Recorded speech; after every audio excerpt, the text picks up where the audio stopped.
Okay, let's unpack this. Imagine a world where treating stubborn autoimmune diseases or certain cancers could be as precise as a laser. Targeting only the problem cells with far fewer side effects. Sounds like science fiction, right? But the cutting-edge science making this a reality is actually here. And a big part of that story involves this tiny protein in our cells called JAK3. Indeed. And for this deep dive, we've gathered insights from, well, quite an extensive collection of sources on these JAK3 inhibitors. We're talking about everything from their underlying biological mechanisms right through to the latest clinical trial results and recent drug approvals.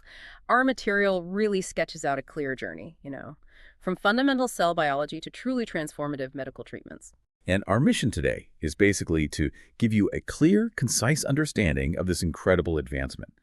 We're going to explore what JAK3 actually is, why it's such a potential game changer in medicine, and how these new therapies are offering renewed hope for conditions that used to be incredibly difficult to manage.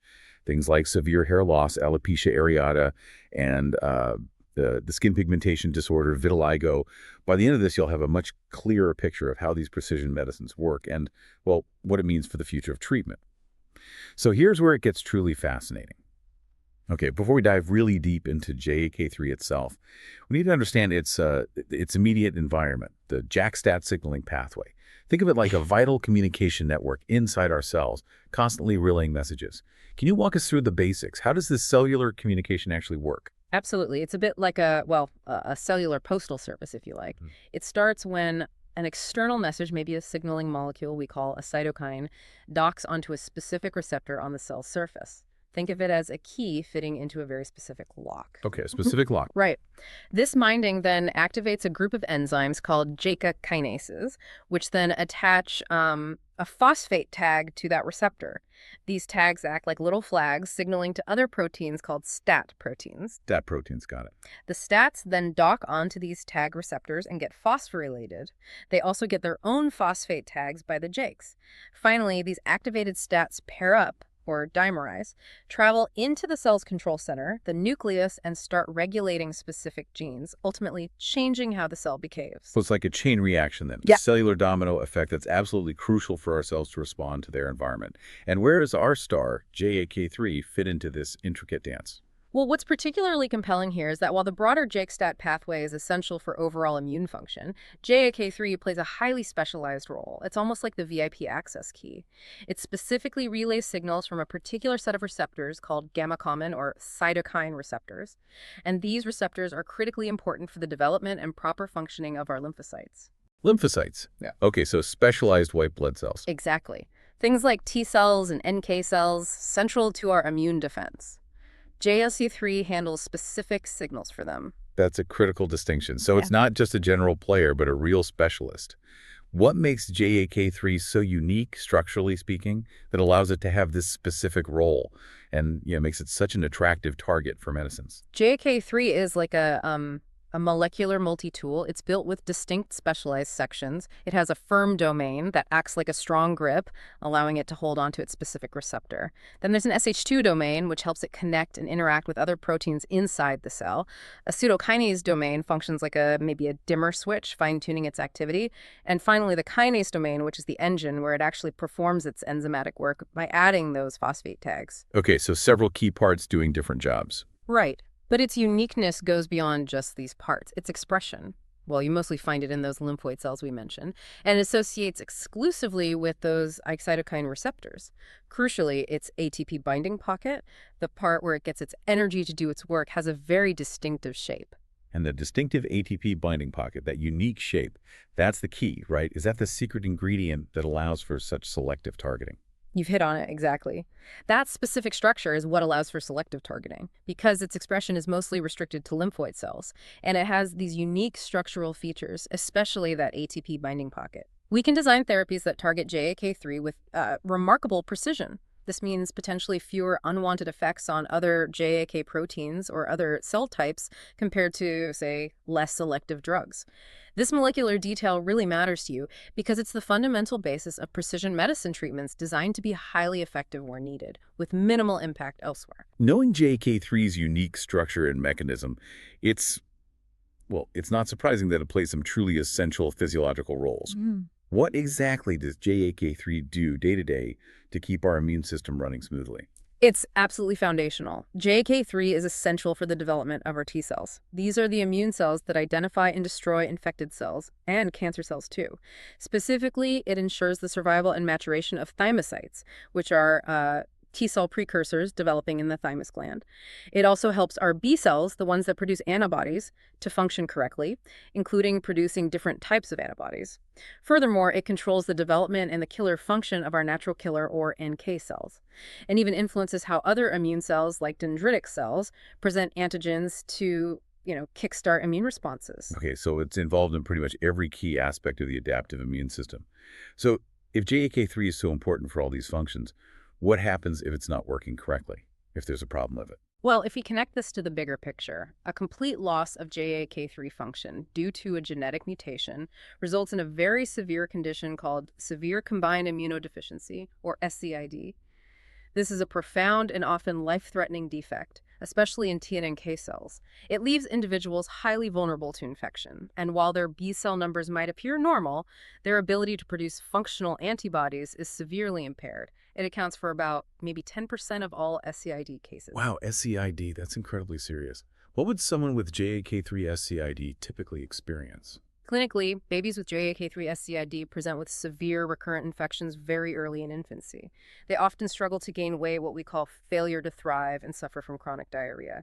Treatment is aggressive. It typically includes hematopoietic stem cell transplantation, which is essentially a bone marrow transplant, sometimes experimental gene therapy, constant antimicrobial medications to prevent infections, and immunoglobulin replacement to boost their passive immunity. It really underscores just how critical JAK3 is for proper immune development. But it's not just about deficiency, is it? What about the flip side? Can JAK3 go into overdrive? And if so, what kind of trouble does that cause? That's an excellent point. Understanding JAK3's normal healthy roles also provides crucial insights into its therapeutic potential when it becomes overactive. In many autoimmune diseases, JAK3 signaling basically goes into overdrive. For instance, in rheumatoid arthritis, we see hyperactivation of JAK3 in the joint lining, the synovium, and infiltrating immune cells. In psoriasis, it's increased signaling in skin cells, keratinocytes, and T cells within the skin. And highly relevant for our later discussion, in alopecia areata, there's upregulated JAK3 pathway activity right within the hair follicle. And in vitiligo, enhanced JAK signaling fuels the immune attack against the pigment-producing cells, the melanocytes. And its mischief doesn't stop at just autoimmunity, does it? I think you mentioned cancers earlier. No, you're right. JAK3 dysregulation is also implicated in certain cancers. We find activating JAK3 mutations in a notable percentage of T-cell leukemias, maybe 10–15%, and in a significant 35% of extranodal NKT cell lymphomas. This raises an important question. If we can truly understand these dysregulations, can we then target them therapeutically? Can we turn off that runaway signaling? These associations clearly highlight the broad therapeutic potential of JAK3 inhibitors across a range of very challenging conditions. It certainly sounds like JAK3 is a prime target for therapeutic intervention across many diseases. Yeah. But how did we get from, understanding this intricate pathway to actually developing drugs that can specifically target it? Well, this brings us to the fascinating evolution of JAK inhibitors. It's been quite a journey over the past, say, decade and a half. We've really seen 3 distinct generations of these drugs, each one more refined than the last. Okay, tell us about the first wave of these inhibitors. What do they look like? The first generation, emerging roughly from 2009 to 2014, consisted of what we call pan-JAK inhibitors. Think of them as a broad-spectrum approach, hitting multiple JK proteins at once. Examples include tofacitinib and ruxolitinib. They certainly had broad efficacy across various conditions, but because they weren't very selective, they also came with, well, higher safety concerns.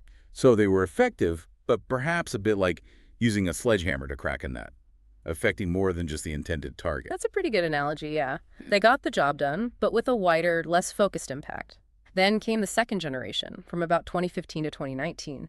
This saw the development of more refined JAK1, JAK2 selective inhibitors, like baricitinib and upadacitinib.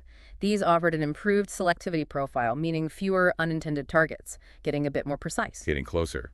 And the latest generation. The third generation, from 2020 to the present, this is where things get really exciting. We have highly selective inhibitors for specific JA isoforms. Ritlecitinib, for instance, stands out as being highly selective for JAK3 and another related kinase called TEC. This enhanced selectivity translates directly to much more targeted efficacy with the potential for significantly better safety profiles. What an incredible breakthrough. What advancements in drug discovery and development made this precision possible? Key advancements really focused on understanding those molecular details we discussed earlier, like the shape of the ATT pocket. This includes structure-based drug design, where scientists essentially sculpt drugs to fit precisely into those unique binding pockets. There's also the development of covalent inhibitors for even stronger and more lasting selectivity, and novel tissue-specific delivery systems, things like topical creams or medications designed to act only in the gut to optimize where the drug actually goes and works in the body. So what does this all mean for you, whether you're a patient, a caregiver, or just, a curious learner? It means that instead of broadly suppressing the entire immune system, like older drugs might, we're now developing tools that can precisely fine-tune specific pathways that are out of whack in certain diseases. This isn't just a minor tweak, it's really a paradigm shift. It dramatically shifts the benefit-risk profile for patients, offering effective treatment for chronic, often debilitating conditions with potentially far fewer systemic side effects. It expands access to life-changing therapies. It's truly incredible to see how this deep scientific understanding is translated into actual treatments. We have a number of FDA-approved JK inhibitors already making a real difference across various conditions, right? Indeed. Drugs like tofacitinib, which targets JAK1 and JAK3, are approved for conditions like rheumatoid arthritis, psoriatic arthritis, and ulcerative colitis. Ruxolitinib, that's a JAK12 inhibitor, is used for myelofibrosis, a bone marrow disorder. Baricitinib, another JAK12, has approvals for ARIA and, as we mentioned, alopecia areata. But it's these newer, highly JAK3 selective inhibitors, like ritlecitinib, that are emerging as particularly important, especially for certain skin conditions. Let's really zoom in on two conditions where JAK3 inhibition is making a significant splash: alopecia areata and vitiligo. First, with alopecia areata, what exactly is happening at the cellular level that causes this sudden, often distressing hair loss? Okay, so alopecia areata is an autoimmune condition where the body's own immune system, specifically a type of white blood cell called CD8 plus T cells, mistakenly attacks the hair follicle stem cells. This triggers a localized inflammatory response, leading to the production of pro-inflammatory signals like IFN gamma and those gamma key cytokines, which, you guessed it, activate the JAK-STAT pathway right there in the hair follicle. This activation disrupts the hair follicle's immune privilege, its sort of natural protection from immune attack, and prematurely pushes the hair into a resting phase, leading to hair loss. So hitting the JAK3 pathways seems like a really logical way to stop that immune attack. But we know there have been challenges with topical treatments for alopecia, right? Why do topical creams often fall short for this specific condition? Yeah, this raises a really important point about drug delivery. The crucial target for treatment, the hair follicle bulb, where these immune cells are doing their damage, it's actually quite deep within the skin, anywhere from 1.5 to maybe 4 millimeters below the surface. Many topical formulations simply struggle with poor penetration. Not enough drug actually reaches the site of action, and they often face limitations based on the drug's molecular weight and size. We're talking maybe only about 2 to 5% of topically applied JK inhibitors typically reaching that deep follicular bulb. That's a significant barrier then. Okay, so if topicals struggle, what about oral treatments for alopecia areata? We've seen some compelling phase 3 data for those, haven't we? Absolutely. We have some excellent data from recent large trials. Let's maybe look at a comparison. Ritlecitinib, our JAK3 TEC selective inhibitor, versus baricitinib, the JAK12 inhibitor, both studied for severe alopecia areata. The Allegra trial for ritlecitinib showed really significant hair regrowth. A remarkable 41.5% of patients achieved what's called a SALT score of 20 or less by week 24. Now, for those unfamiliar, a SALT score of 20 means less than 20% of the scalp has hair loss, so that indicates substantial, often life-changing regrowth.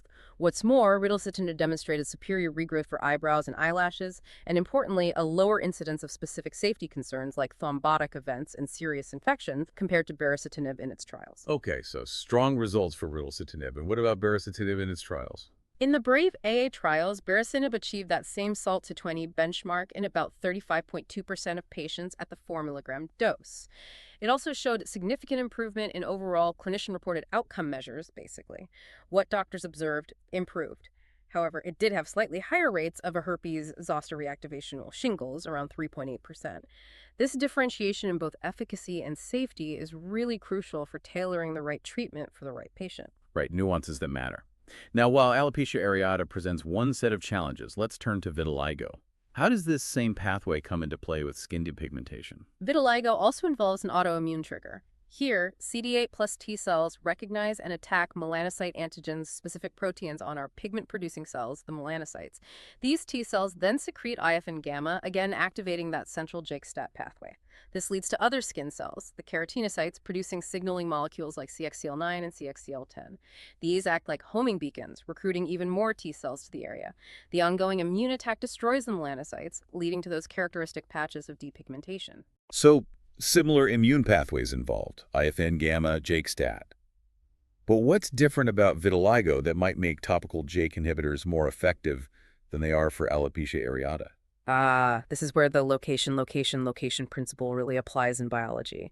Unlike the deep hair follicle bulb in alopecia, vitiligo involves more superficial immune processes.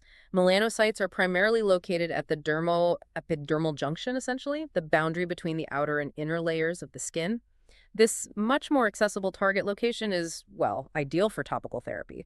Advantages include enhanced drug penetration, especially in thin skin areas like the face and neck, minimal systemic absorption, which reduces the risk of overall body side effects, and the ability to apply the treatment precisely to only the affected areas. That's a key distinction. Makes perfect sense why topicals might work better there. And we have some really encouraging phase 3 data for topical rilsip in vitiligo, don't we? Yes, the data is very promising indeed. The trial showed that over half of patients, 51.3%, achieved at least 50% improvement in facial repigmentation. That's measured by the facial VSI 50 score at week 24, compared to only about 15% with a placebo. For total body repigmentation, a significant 29.8% achieved at least 50% improvement by week 52, and perhaps most impressively, a remarkable 15.2% achieved nearly complete facial repigmentation. That's an FVASI 90 score at week 24. These numbers represent a profound shift for individuals living with vitiligo. And an anticipated FDA approval around mid-2024 would make topical rilsip the very first FDA-approved JAK inhibitor, specifically for vitiligo. That's monumental for patients. Beyond these dermatologic breakthroughs, where else are JAK inhibitors making a difference, transforming patient lives? Well, JAK inhibitors are also showing significant promise in inflammatory bowel disease. Drugs like upadacitinib and filgotinib are demonstrating good clinical remission and endoscopic response rates for both Crohn's disease and ulcerative colitis. In atopic dermatitis, which is severe eczema, JAK1 inhibitors like abrocitinib and upadacitinib are achieving ESI 75. That's a 75% improvement in eczema area and severity in a high percentage of patients. Plus, they offer rapid and significant improvements in quality of life measures, like a 60–70% reduction in itching, sometimes within just 2 weeks. These benefits sound truly incredible for patients suffering from these conditions. But as with any powerful medication, we always have to consider safety. What are the key safety concerns with JAK3 inhibition, and how do these newer selective inhibitors stack up against the older, less selective ones? This raises a very important question, absolutely.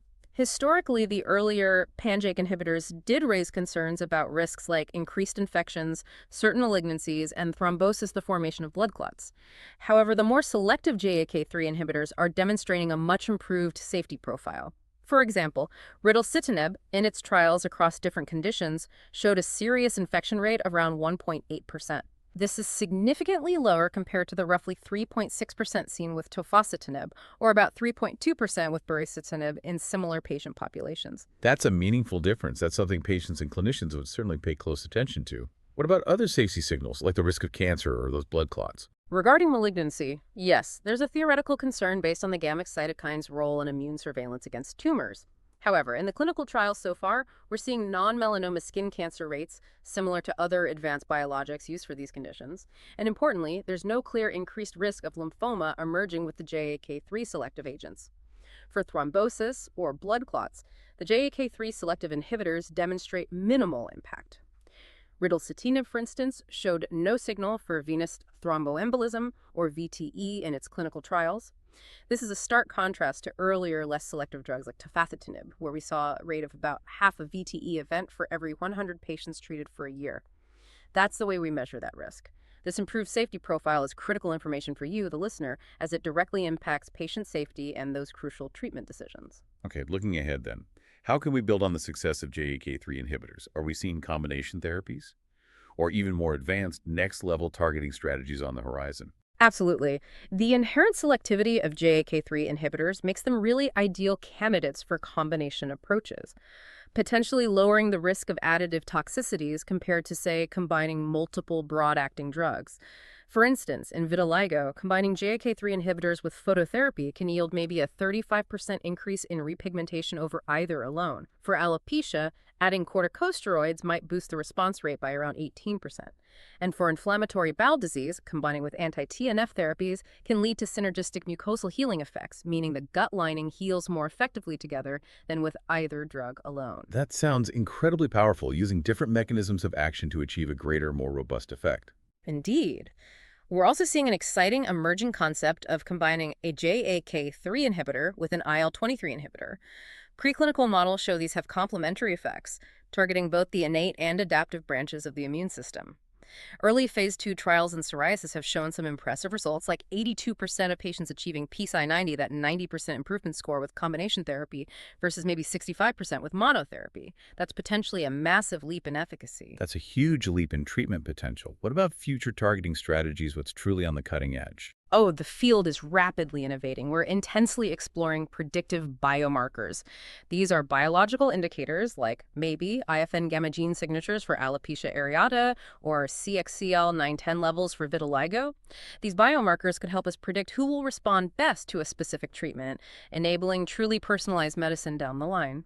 Novel targeting strategies include even more sophisticated covalent inhibitors for highly stable, irreversible binding, nanoparticle delivery for super-targeted tissue penetration, getting the drug exactly where it needs to go, and even something called PROTAC technology, which aims not just to inhibit JAK3's activity, but to actually degrade the entire protein, removing it from the cell altogether. Wow.